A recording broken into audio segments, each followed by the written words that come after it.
మీకోసం తెచ్చింది necklace Mela flat 9.99 VA తో నవంబర్ 29 నుండి డిసెంబర్ 7 వరకు హిల్స్ బ్రాంచ్ త్వరలో ప్రారంభం. నమస్తే రమగారు. నమస్తే జయ. రమగారు, మనకి మార్గశిర మాసంలో గురువారాలకు కూడా ప్రత్యేకమైన విశిష్టత ఉంది. లక్ష్మీదేవికి పూజ చేస్తాం కదండి, ఒకసారి ఆ విశిష్టత మాట్లాడుకుందామండి. ఏటా చెప్తున్నాము, మళ్ళీ ఇప్పుడు కూడా కొత్తగా ఇంకొకసారి చెప్పుకుంటాం. మార్గశిరము పురుషోత్తమ మాసం అని చెప్పుకున్నాం ముందే. మనం విష్ణు సంబంధమైన మాసం. ఇప్పుడు మనం విష్ణు సంబంధమైన మాసాలని ముందు మాసాల్లో కూడా చెప్పాం. అవును. శ్రవణ నక్షత్ర సంబంధమైనది శ్రావణ మాసం. అప్పుడు లక్ష్మీదేవి పూజ విశేషంగా అయ్యవారిని కూడా చదువుకోండి. అక్కడి నుంచి శ్రావణం తర్వాత భాద్రపదం లేదు, ఆశ్వీజం తర్వాత కార్తీకం. ఆశ్వీజ మాసం అంతా దుర్గా పూజ చేసాం. అవును. తర్వాత కార్తీకమేమో దామోదర ప్రీత్యర్థం చేసాం. ఈ మార్గశిరము సాక్షాత్తు విష్ణు స్వరూపం. అక్కడ కార్తీక దామోదర ప్రీత్యర్థం శివాభిషేకం, దుర్గాభిషేకం చెప్పుకున్నాం. శివాభిషేకం చెప్పాం, కార్తీక దామోదర ప్రీత్యర్థమే సాలగ్రామ దానం అన్ని కూడా అలా చెప్పాం. ఇక్కడ పూర్తిగా ఇది విష్ణు మాసమే. అయితే ఈ విష్ణు మాసంలో ఉన్న గురువారాలు చాలా ప్రత్యేకమైనవి. మామూలుగా మనం శుక్రవారం లక్ష్మీ పూజ చేయటం మన ఆనవాయితీగా ఉంటుంది. భారతదేశం అంతా శుక్రవారాలు పాటిస్తున్నప్పటికీ కొన్ని ప్రాంతాల్లో ఈ గురువారాన్ని లక్ష్మీవారం అంటాం మనకు కనిపిస్తుంది. పల్లెటూళ్ళల్లో కనపడుతుంది. అది కాక పల్లెటూళ్ళల్లో మనవాళ్ళు కాదు, తుని ఆ ప్రాంతాలు, విశాఖపట్నము, శ్రీకాకుళం ఆ వైపు, కొంచెం ఒరిస్సా వైపుకి వెళ్లే కొందికి దాన్ని లక్ష్మీవారంగానే చెప్తారు. లక్ష్మీవారం అంటారు. ఆ రోజున మనం ఇళ్ళు బూజులు దులపటం కానీ, తర్వాత ఏమో చెత్త బయట పడేయటము, పాత సామాన్లు తీసి బయట పారేయటము అలాంటివి కూడా చెయ్యరు. గురు శుక్ర 2 రోజులు పట్టింపే వాళ్ళకి. ఓకే. మనం మిగిలిన రోజులంతా శుక్రవారమే పాటించిన మార్గశిరంలో మాత్రం ప్రత్యేకంగా లక్ష్మీ పూజ చేసుకోవటం ఒక విధానంగా కనపడుతుంది. ఇప్పుడు మనం మామూలుగా అసలు రోజువారీ లక్ష్మీ పూజ కాకుండా మార్గశిర గురువార వ్రతం అని ఒక నోము కూడా ఉంది. నోముకు ఒక నియమం, పూజ అయ్యేదాకా ఏమీ తినకూడదు. గురువారం నాడు నెత్తికి నూనె రాసుకోకూడదు, పూజ అయ్యేదాకా తలకాయ దువ్వుకోకూడదు, ఏమీ తినకూడదు. ముందు చెప్పిందే ఇది. తర్వాత పూజ అయిపోయాక ప్రసాదం పుచ్చుకుని ఈ కథని ఎవరికైనా చెప్పాలి. తెలిసిన వాళ్ళకైనా సరే కథ విను అని ఫోన్లో అయినా కథ చెప్పేయాలి. ఇది నియమం. ఈ నియమం ప్రకారం మనకి ఇళ్లలో ఎవరికైతే మార్గశిర గురువార వ్రతాలు ఉన్నాయో, నోములు వ్రతాలు ఉన్న కుటుంబాలు కొన్ని ఉంటాయి, అలవాటుగా అనుచరణంగా వచ్చినవి. మీకు అలవాటు ఉంటే లక్షణంగా చేసుకోండి మీ పద్ధతుల ప్రకారం. అలవాటు లేదు, మనకు తెలీదు, మనం ఇప్పుడే వింటున్నాం, లేదా 4 ఏళ్ల క్రితం చెప్పడం మొదలుపెట్టాం, 4 ఏళ్ల నుంచి వింటున్న వాళ్ళు, ఇవాళే వింటున్న వాళ్ళు కూడా హాయిగా సంతోషంగా లక్ష్మీ పూజ చేసుకోండి. మార్గశిర మాసం పురుషోత్తమ మాసం కాబట్టి అమ్మవారి లక్ష్మీదేవి నిత్యానపాయిని, ఆయన్ని అనుసరించి ఉంటుంది. స్వామివారే సాక్షాత్తు స్వరూపంగా భావించేటువంటి మార్గశిరంలో ఆమెని గురు శుక్ర 2 రోజులు పూజించండి. గురువారం నాడు మనం ఎలాగో కథ చెప్తాం కదా, అవును, హాయిగా ఈ కథ వినేయండి. ఆ కథ అందేసుకుని అక్షంతలు చేత పుచ్చుకోండి. లక్ష్మీ పూజ అయిపోయాక చివర ఆ కథ విన్నాక అక్షంతలు కొన్ని అమ్మవారి మీద వేసి కొన్ని మన మీద వేసుకోండి. ప్రత్యేకంగా స్వరూపము ఏమీ పెట్టుకోక్కర్లేదు. మీ ఇంట్లో ఏ లక్ష్మీదేవి పటం ఉందో, ఏ లక్ష్మీదేవి విగ్రహమో ప్రతిమా విశేషమో ఉంటుంది. కొంతమంది దగ్గర కాయిన్స్ ఉంటాయి, బంగారు రూపులు ఉంటాయి. వాటికి పూజ చేసుకునే అలవాటు ఉంటే చక్కగా ఆ రూపుకే, ఆ ప్రతిభకే, ఆ ఫోటోకే పూజ చేసుకోండి. లక్ష్మీ పూజ సులువుగా చేసుకునే విధానం చిన్న చిన్న పుస్తకాలు దొరుకుతాయి. లక్ష్మీ పూజా విధానం కొనుక్కోండి, 5-10 రూపాయల్లో దొరుకుతుంది. ఓకే. ఆన్లైన్ కూడా లక్ష్మీ పూజా విధానం దొరికేస్తుంది. మీరు శ్రీ సూక్తం తోటి చేసుకోవచ్చు. మామూలుగా షోడశోపచారాల పూజకి కూడా చిన్న చిన్న పుస్తకాలు అవైలబుల్గా ఉంటాయి. అవి చూసుకుని చక్కగా చేసేసుకోండి. పూజ చేసుకోవటం 5 వారాలు 4 వారాలు వస్తాయి. ఈ సంవత్సరం 4 గురువారాలు ఉన్నాయి. ఎందుకంటే మన ఫస్ట్ 2వ తారీఖు నుంచి మొదలు కదా పాడ్యం. ఎప్పుడు మాఘ కాదు, మార్గశిర మాసం 1వ తారీఖు నుంచి మొదలు పెట్టింది. డిసెంబర్ 2 నుంచి మనకి మార్గశిర మాసం మొదలైంది. పోలిపాడ్యం చేసుకున్నాం కదా. అంటే ఈ నెల 4 గురువారాలు ఉన్నాయి. 4 గురువారాలు వచ్చినాయి. మార్గశిర గురువారాలు 4. ఒక సంవత్సరం 5 వస్తాయి. అవును. 5 వచ్చినప్పుడు 5 రకంగా చేసుకుంటాం. 4 వస్తే ఇక 4 రకంగా. ప్రతి వారము ఒక్కొక్క నివేదన చేసే విధానం వ్రతస్థులకి, ఎవరైతే మార్గశిర గురువార వ్రతం ఉందో వాళ్ళకి. మనలాంటి వాళ్ళకి ఆ హడావిడి ఏం లేదు. మామూలుగా చక్కగా పరమాన్నం వండటం, కొంచెం శనగపప్పు వేసి వండుకోండి. మీకు ఓపిక ఉండి, చాతొచ్చి, శక్తియుక్తులుండి బాగా సేవించాలన్న ఆస్తి ఉంటే బూరెలు అలాంటివి కూడా చేసుకోవచ్చు. శనగపప్పుతో బూరెలు చేస్తాం కదా, అమ్మవారికి శనగపప్పు ప్రీతి. లక్ష్మికి సంబంధించిన ధాన్యాలలో ఈ పప్పుల్లో ఇది ముఖ్యమైనది శనగపప్పు. మీకు ఎవరు చెప్పారు? ఇలాంటి చొప్పదంటు ప్రశ్నలు వేయకండి దయచేసి. శనగపప్పు ఇలాంటి లక్ష్మీదేవి ప్రశ్నలు కూడా ఎదుర్కొంటున్నారు రమణ. బ్రహ్మాండంగా ఎదురు. మీకు ఎవరు చెప్పారు? మీరు వెళ్ళి అడిగారా? ఆవిడ మీ పక్కింట్లో ఉంటుందా? ఇలాంటివి అడుగుతారు. అంటే సనాతనంగా వస్తుంది, మనం ముందు తరం వాళ్ళు చేశారు, మనం చేస్తున్నాం, అట్లా చేసుకుంటూ పోతాం కదా. అంతే. దానికి ఒకళ్ళు వచ్చి చెప్తారా? చెప్పాలా? అడుగుతారమ్మా. నువ్వు ఎంత సీరియస్ మ్యాటర్ గురించి మాట్లాడినా దాని మీద ఒక చొప్పదంటూ ప్రశ్న అంటారు, దాన్ని వేస్తూ ఉంటారు. మీకు కావాలంటే మీ పక్కింట్లో లక్ష్మీదేవి ఎవరన్నా ఉంటే కనుక్కోండి. మా పక్కింట్లో ఉంది లక్ష్మీదేవి. మా ముందు ఇళ్లలో ఉంది, చెప్తుంది. మా ముందు ఇళ్లలో ఉంది మనకి, అందుకని మనకు తెలిసింది. అంతే. శనగపప్పుతో ఏదో ఒక పదార్థం చేసుకోండి. పరమాన్నం చేసుకుని పెట్టుకోవచ్చు అమ్మకి, మీ ఓపిక. నివేదన చేసుకోండి చక్కగా. గురువారం నాడు లక్ష్మీదేవిని పూజించి, శుక్రవారం నాడు ఎలాగో మనం ప్రతి శుక్రవారం పూజ చేసుకునే అలవాటు ఉన్న వాళ్ళు మానేయాలా అని డౌట్ వస్తుంది. మానొద్దు. ఓకే. ఈ నెలలో వారానికి 2 సార్లు లక్ష్మీదేవిని పూజిస్తాం. రోజు లక్ష్మీ పూజ అలవాటు ఉన్న వాళ్ళ సంగతి ఇక మహత్తరంగా ఉంటుంది, వాళ్ళు ఎలాగూ చేసుకుంటారు. శుక్రవారం స్పెషల్తో పాటు గురువారం కూడా స్పెషల్ చేసుకోండి. దీనికి ఒక వ్రత కథ కూడా ఒకటి చెప్పబడుతుంది. చిన్న కథే, అది చెప్తాను. పూర్వం ఒక బ్రాహ్మణ కుటుంబం ఉండేది. పెద్ద భార్య, మొదటి భార్య చనిపోయింది. ఆ భార్యగా సుశీలని ఒక కూతురు ఉండేది. ఈ పాపాయి ఉండగానే తండ్రి ఇంకో ద్వితీయ వివాహం చేసుకున్నాడు. ఇలాంటి కథలు విన్నప్పుడు ఈ 2 పెళ్లి ఎందుకు చేసుకోవాలి, అదే భర్త చనిపోతే వాళ్ళ అమ్మ పెళ్లి చేసుకుంటుందా, ఇలాంటి ప్రశ్నలు కూడా ఎప్పుడు తలెత్తుతూనే ఉంటాయమ్మా. పురాతనపు పద్ధతుల్లో ఏంటంటే ఆడవాళ్ళు లేనిదే ఇళ్ళు నడిచేవి కాదు. మగవాళ్లే ఆడపని మగ పని చేసేసేయటము కుదిరేది కాదు. పైగా బ్రాహ్మణ గృహాలలో వీళ్ళకి అగ్ని అవన్నీ నియమాలు ఉండేవి. తప్పకుండా యజనం చేయాలి, రోజువారీ హోమము, దానికి స్త్రీ సహాయం చాలా అవసరం. ఆడవాళ్ళు హోమానికి ఉండటమే కాకుండా సహాయానికి రెండిటికి కావాలి. ఒక ఆడపిల్ల ఉంటే దానికి వివాహం చేయాలన్నా తల్లి లేనిదే, ఆడమనిషి లేనిదే అవన్నీ సాగవు. కాబట్టి తప్పకుండా ద్వితీయ వివాహాలు జరిగేవి. పురాతన గాథల్లో మనకి ఇవే కనపడతాయి. మన తాత ముత్తాతల్లో 2 భార్యలు ఉన్న వాళ్ళు మనకే ఉంటారు బోళ్ళంతమంది. మనమే కొంచెం పూర్వ చరిత్ర తిరగేస్తే మన ముందు 3-4 తరాల ముందు ఖచ్చితంగా కనపడతారు మనకి. నీకు ఏం చేసేదేం లేదు దాని మీద. అయితే ఇంకో వివాహం చేసుకున్నాడు ఆయన తండ్రి. ఈ చిన్నపిల్ల ఒక 4-5 సంవత్సరాల పాప ఉండగా, సుశీలని. అయితే ఆయనకి 2వ భార్యకి కుమారుడు, పిల్లలు కలిగారు వరుసగా. ఇది సవితల్లి ఆవిడ ఏం చేసింది, మారుటి తల్లి ఈ పిల్లకి చంటి పిల్లల్ని ఎత్తుకోవటానికి అప్పచెప్పేది. పిల్లని ఆడిచ్చు, చమ్ముని ఆడిచ్చు, చెల్లిని ఆడిచ్చు అని ఆడించడానికి ఇచ్చి పిల్లలకి, ఈ పెద్ద పిల్లకి కాలక్షేపానికి అంత బెల్లం ముక్క పెట్టేది. సో ఈ బెల్లం ముక్క తీసుకో, తమ్ముడిని ఆడిచ్చు కాసేపు అంటే తమ్ముడిని తీసుకుపోయేది పిల్ల. తల్లి వచ్చేసరికి ఒక 5-7 సంవత్సరాలు ఉంది. 2వ ఆవిడ వచ్చేసరికి, ఈ పిల్లాడి పుట్టేసరికి దానికి ఒక 7-8 ఏళ్ళు వచ్చినాయి. పిల్లల్ని చంకనేసుకుంటారు 7-8 ఏళ్ల పిల్లలు.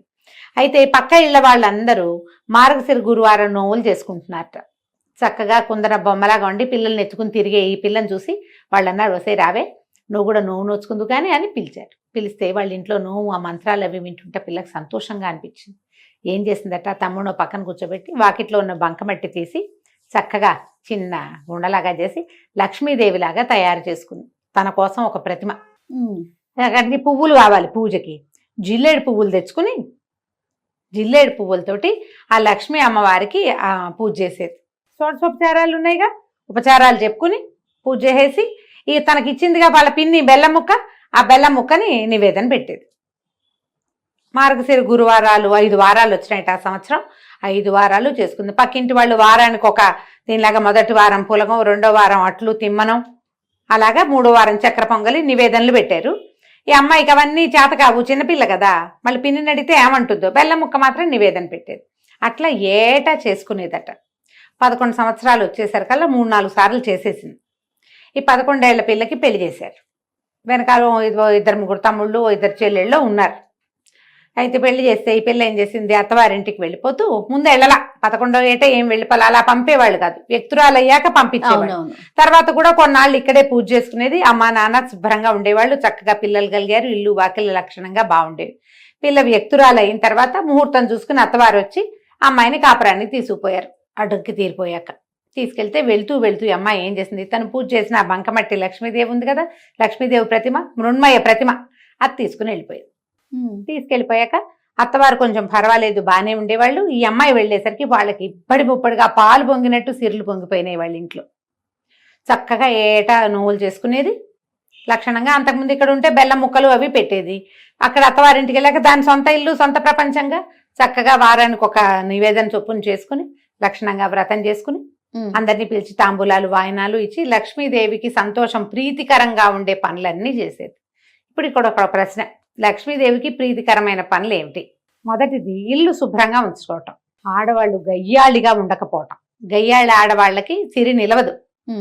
మనం ఇప్పుడు వెంటనే మనకు ఒక లిస్ట్ వస్తుంది, అబ్బో మా వాళ్ళు గయ్యాలి వీళ్ళు గయ్యాలి వాళ్ళ దగ్గర బోల్ డబ్బులు ఉన్నాయి. సిరి అంటే డబ్బు ఒకటే కాదమ్మా, అన్ని చాలా ఉన్నాయి. సౌభాగ్యం, భర్తలతోటి ఆనురూప్యం, వాళ్ళతోటి ఒక కలిసి ఉండటం, సంతానము, ఆరోగ్యం, నలుగురిలోను పెంపు, ఘనత, ఇవన్నీ కదా ఐశ్వర్యం అంటే. చక్కగా ఉండేది. ఈ ఇష్టం వీటితో పాటుగా ఇల్లు శుభ్రంగా ఉంచుకోవటం, ఇవన్నీ కూడా వచ్చిన వాళ్ళని అతిథి అభ్యాగతులను సేవించడం లక్ష్మీదేవికి ఇష్టం. ఇల్లు వాకిళ్ళు శుభ్రం, మనుషులు శుభ్రంగా ఉండటం, పూజ గది ఎప్పుడు కళకళలాడుతూ ఉండటం, వచ్చిన వాళ్ళని కనుక్కోవటం, మంచి ప్రవర్తన, పోట్లాటలు కలహ కారణాలు ఉండకపోవటం, అవి లేని చోట లక్ష్మి ఎప్పుడు స్థిరంగా ఉంటుంది. అన్ని రకాల లక్ష్ములు బాగుంటాయి. అయితే ఏమైంది, ఎప్పుడైతే ఈ పిల్ల వివాహం అయ్యి అవి అటు తీరి వెళ్ళిపోయిన తర్వాత మెల్లిగా తండ్రి పరిస్థితి దిగనాసి వెళ్ళిపోయింది. నానాటికి తీసుకట్టు నాగం భట్టు అయ్యింది. చివరికి కూతురు బాగా సంపన్నురాలు అయ్యేసరికి వీళ్ళు దిగనాసి వెళ్ళిపోయారు. ఏమిటో ఎప్పటికప్పుడు పోవటమే వాళ్ళ ఇంట్లో, ఏది నిలిచేది కాదు. ఎంతో బాధగా ఉండేది తల్లికి తండ్రికి. అయితే ఏం చేశారట వాళ్ళు, తమ్ముడిని పంపించిందట పినతల్లి. కొంచెం పర్వాలే బాగానే చూసింది, అంత పెద్దగా అయ్యాలేం కాదు ఆవిడ. అక్కయ్య దగ్గరికి వెళ్ళరా, మన పరిస్థితి బాగుండలేదని చెప్పు, ఏదైనా ఇస్తే పట్టుకురమ్మని పిల్లవాడిని పంపించింది. కొడుకేమో వెళ్ళాడు వాళ్ళ ఇంటికి. వెళ్తే అక్కయ్య వాడికి అన్నం పెట్టి అన్ని 4 కనుక్కుని, అయ్యో వీళ్ళ పరిస్థితి బాగుండలేదు, డబ్బుగా ఇచ్చి పంపిస్తే చుట్టుపక్కల వాళ్ళు చూస్తారు, భర్త వాళ్ళు ఏమనుకుంటారోనని ఏం చేసింది, ఒక వెదురుగాడని ఇంత పొడుగాటి కర్రని జాగ్రత్తగా తొలిపించి దాని నిండా బంగారు నాణ్యాలు పోసి దాన్ని కవర్ చేయించేసి, ఒరే ఇంటికి పట్టుకెళ్ళరా తమ్ముడు అని కర్ర చేతులు పెట్టింది. ఈ పిల్లాడు అది అక్క కర్రే ఇచ్చింది అనుకున్నాడు. అందులో డబ్బులు ఉన్నాయన్న సంగతి తమ్ముడికి అమ్మాయి చెప్పల. కర్ర పుచ్చుకుని వెళ్ళాడు. వెళ్ళేసరికి అలా మధ్యదారిలో ఎక్కడో కర్ర దేనికో ఆనించి ఎక్కడో కూర్చుని పడుకుని నిద్రపోయాడు. వాడి సొంత కర్ర కాదు కదా, అలవాటు కూడా లేదు, మర్చిపోయి వెళ్ళిపోయాడు. ఎవరో చేపాటి కర్ర బాగుందని తీసుకుపోయారు. వాళ్ళ అదృష్టవంతులైతే వాళ్ళకి దొరుకుంటుందా లక్ష్మీదేవి. తల్లి అడిగింది, ఏమి ఇచ్చిందిరా అక్క అంటే, ఏమో నమ్మ కర్ర ఇచ్చింది, అది నేను ఎక్కడో వదిలేశాను అన్నాడు. ఆవిడికి అర్థం కాల, కూతురు ఏం పంపింది ఏమిటి సంగతి. మళ్ళీ కొన్నాళ్ళు పోయాక మళ్ళా కొడుకుని పంపించింది. కొడుకుని పంపిస్తే అమ్మాయి ఏం చేసింది, ఈసారి నాన్న కోసం ఒక జత చెప్పులు కుట్టించాను, చెప్పులు పట్టుకెళ్ళమని ఆ చెప్పులు జాగ్రత్తగా పక్క కుట్లు ఊడదీసి చెప్పులు నిండా బంగారం కాసులు పెట్టి కుట్టించేసి చేతిలో పెట్టింది. ఇప్పుడు చెప్పలేదు. పిల్లాడు చెప్పకూడదు, ఊరికే చెప్పులు నాన్నకి అంటే పట్టుకుపోతాడు అనుకుంది. ఒక గుడ్డలో చుట్టిచ్చింది. వాడు ఆ చెప్పుల మూట దీని మీద పెట్టి ఒక గట్టు మీద పెట్టి చెరువు గట్టును పడుకున్నాడు చల్లగాలికి. ఎవరో చెప్పులు పెట్టిపోయారు. 3వసారి మళ్ళీ పంపించింది తల్లి 2 నెలల తర్వాత. ఈ అమ్మాయి ఒక గుమ్మడికాయ పై డిప్ప తీసి లోపల గింజలన్నీ తీసేసి దాని నిండా బంగారు కాసులు పోసి పంపించింది. ఆ బంగారు కాసులు గుమ్మడికాయ కూడా వాడు వదిలేశాడు. అంటే సంధ్యావందనాన్ని దిగాడు, ఎవరో గుమ్మడి పండు బాగుందని బ్రాహ్మలు ఎవరో వెళ్తున్న వాళ్ళు ఎవరో వదిలిపెట్టి పోయారనుకుని తీసుకుపోయారు.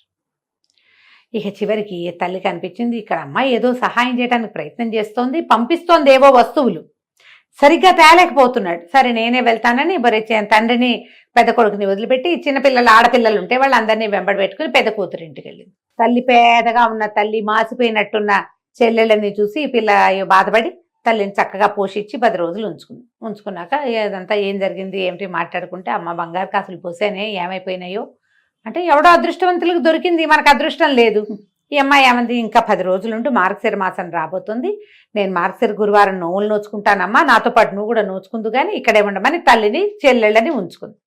ఏమీ తినద్దమ్మా, గురువారం పొద్దున్నే చెప్పింది, ఏమీ తినద్దంటే సరేనంది ఆవిడ. పిల్లలందరినీ కూర్చోబెట్టి సద్దెన్నాలు పెట్టమంటే, అమ్మమ్మ సద్దన్నం పెడుతూ పెరుగన్నంలో ఉప్పేయి అన్నారట పిల్లలు.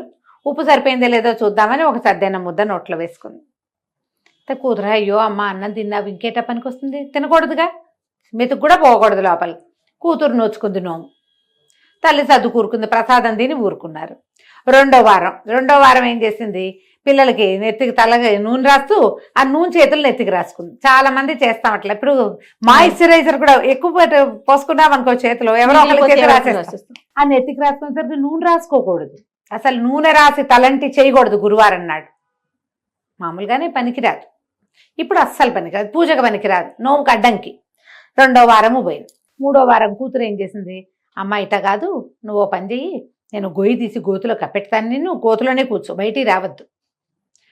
తర్వాత పూజ పనంతా తెముల్చుకుని పూజకు ఏర్పాట్లు అయ్యాక నేను లేవదీస్తాను. అప్పుడు నీళ్లు పోసుకుని పూజలో కూర్చుందు కానీ నీ తల్లిని ఒక దేనికోసమో తీసిన గోతిలో కూర్చోబెట్టి పైనకు ఒక చిన్న పల్చటి చెక్క ఒకటి అడ్డం పెట్టి అమ్మాయి పని చేసుకుంటుంది. ఈ పిల్లలు ఏం చేశారు, 5-6 ఆడపిల్లలు, అమ్మాయికి పిల్లలు ఉన్నారు, పిల్లల్ని తెచ్చింది కదా ఈవిడ కూడా. పిల్లలు ఆడుకుంటూ అరటిపళ్ళు తిని తొక్కలు పడేశారట. ఈ పల్చటి చెక్క వీళ్ళు ఇడిదిరిగా చెక్క తొలగిపోయి అరటిపండు తొక్కు ఈవిడ దగ్గర పడింది. ఈవిడ అప్పటికి 2-3 గంటల నుంచి ఆ గోతలో కూర్చుని ఉంది. అరటిపండు చేత్తో పుచ్చుకుంటే దాని లోపల అడుగుని ఇట్లా గుజ్జల్నే ఉంటుంది కదా, ఊరికే ఇట్లా గోరుతోటని ఇలా నాలుగు రాసుకుంది. 3వ వారం కూడా పోయింది.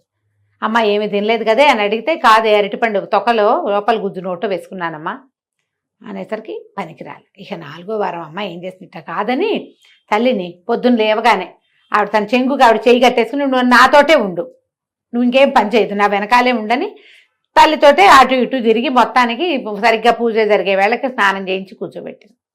తల్లి పిల్ల ఇద్దరు నువ్వు నోచుకున్నారు. తాంబూలాలు వాయనం పెట్టారు లక్ష్మీదేవికి. పెట్టి లక్ష్మీదేవిని ప్రార్థించింది. ఈ ప్రతిమ ఉంది కదా, ఆ ప్రతిమలోంచి లక్ష్మీదేవి లేచి వచ్చేదట అమ్మాయి దగ్గరికి. లేచి వచ్చి కూతురు వాయనం తీసుకుని తల్లి వాయనాన్ని వదిలిపెట్టేసింది. లక్ష్మీదేవిని అడిగింది ఈ అమ్మాయి సుశీల, అమ్మ ఎందుకు మా అమ్మ వాయనం తీసుకోలేదు, మా అమ్మ వాయనం కూడా తీసుకో అని అడిగేసరికి, నేను తీసుకోను, నేను చిన్నప్పుడు నువ్వు చిన్నపిల్లగా ఉన్నప్పుడు మీ అమ్మ నిన్ను చీపురు పెట్టి కొట్టింది, నాకు గుర్తులేదమ్మా, అది నీకు గుర్తులేకపోయినా నాకు గుర్తుంది, నువ్వు నోవు నోచుకుంటున్న రోజున చీపురు పెట్టి కొట్టింది, అందుకని మీ అమ్మ వాయన నేను వల్లను నేను వెళ్ళిపోతాను అనేసరికి ఇలా సుశీల లబలబలాడి బతిమలాడుకుని, పుట్టింట్లో ఉండగానే కదా నిన్ను నేను నేర్చుకున్నాను, నిన్ను ప్రార్థించడం నేర్చుకున్నాను, మా అమ్మ మా పుట్టిల్లు ఇట్లా గదికడుక్కుపోతే ఎట్లా నాకు సాగుతుంది, నా తమ్ముళ్ళు అందరూ బాగుండాలి కదా అని బతిమలాడి అమ్మతో క్షమాపణలు చెప్పించి ఇంకెప్పుడు చేయదు, ఎప్పుడూ చేయలేదు. ఆ రోజు ఏదో చంటి పిల్లలతోటి బాధపడుతూ మా అమ్మ అట్లా ఉద్రేకంలో చేసింది, తర్వాత నన్ను బాగా చూసుకుంది, నాకు పెళ్లి చేసింది, పురుళ్ళు పోసింది అని బతిమలాడి లక్ష్మీదేవిని ఒప్పించింది. అప్పుడు ఆవిడ ఆ వాయనం తీసుకుందట. ఆ తర్వాత తండ్రికి అన్ని రకాలుగాను కలిసి వచ్చింది. తండ్రి పిల్ల తర్వాత చెల్లెళ్ళు పెళ్ళిళ్ళు అయినాయి, తమ్ముడికి పెళ్ళి సంతానం కలిగింది, పుట్టిల్లు కూడా చక్కగా ఉంది. దీంట్లో ఈ కథలో నీతి ఏమిటి, మనతో పాటు మన పుట్టిల్లు కూడా బాగుండాలని కోరుకోవాలి. లక్ష్మీదేవికి అత్యంత ఇష్టమైన విషయాలలో తను ఎక్కడి నుంచి బయటకు వచ్చానో అది కూడా బాగుండాలన్న కోరిక ఉండటం ఆమెకి ఇష్టం. పుట్టింట్లో దంతా లాగేసుకుని అత్తారింట్లో దాచిపెట్టుకునే రకాలు ఎన్ని ఉన్నాయి, ఇప్పుడు చాలా ఉంటాయి. ఈ రకాలు మార్చుకోండి. పుట్టిల్లు వృద్ధి కావాలని కోరిక ప్రార్థించేటప్పుడు దేవుడికి దండ పెడతాం, మా ఆయన, నా పిల్లలు, మా అత్తగారు, మా ఇల్లు, మా ఇంటి పేరు, అదొకటే కాకుండా పుట్టింటిని కూడా ఆడవాళ్ళు కోరుకోవాలని ఈ కథ చెప్తుంది. ఈ కథ విని అక్షంతలు వేసుకోవటం, అమ్మవారి మీద అక్షంతలు వేసి మన మీద కూడా అక్షంతలు వేసుకోండి. పూజ అయిపోయినట్టే. మీరు నివేదన చేసిన పదార్థాన్ని చక్కగా ప్రసాదంగా స్వీకరించండి, చుట్టుపక్కల వాళ్ళకి పెట్టండి.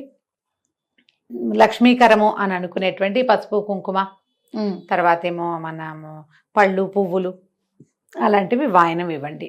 ఓకే. ఒకవేళ మీరు నోముగా చేసుకుంటే మీ ఇంట్లో ఏ రకమైన విధానం ఉందో ఆ విధానాన్ని చక్కగా పాటించుకోవచ్చు. కొత్తవి మొదలు పెట్టుకోవద్దు, నోముగా చేసుకోకండి, పూజగా చేసుకోండి. ఓకే. ఈ నోములు ఏంటంటే అత్తవారిళ్లలో ఉంటే చేసుకోవాలమ్మా, అత్తారింట్లో లేనివి కొత్త మొదలు పెడితే మీకు భయం ఇస్తుంది. లేదా మీరు ఇంకొకటి చెప్తా, ఇందులో మీకు చాలా ఉంది మనసు, ఇలా నన్ను యూట్యూబ్ అక్కయ్యల్ని ఫాలో అవ్వకుండా ఎవరైనా మీ కజిన్స్ బాగా క్లోజ్ ఫ్రెండ్స్ ఇది చేసుకుంటారనుకోండి, వారితోటి ఒకసారి వారితో దగ్గరుండి చేయించుకుని వారిని ఫాలో అవుతూ చేసుకోండి. ఒకవేళ మీకు ఆస్తుండి మనసు ఉంటే గనక కావాలంటే ఇలా చేసుకోవచ్చు. కానీ ఇలా పై వాళ్ళు ఎవరో చెప్తే కాదు, కంటితో చూసి నేర్చుకుని చేసుకోండి. నమస్తే. నమస్తే.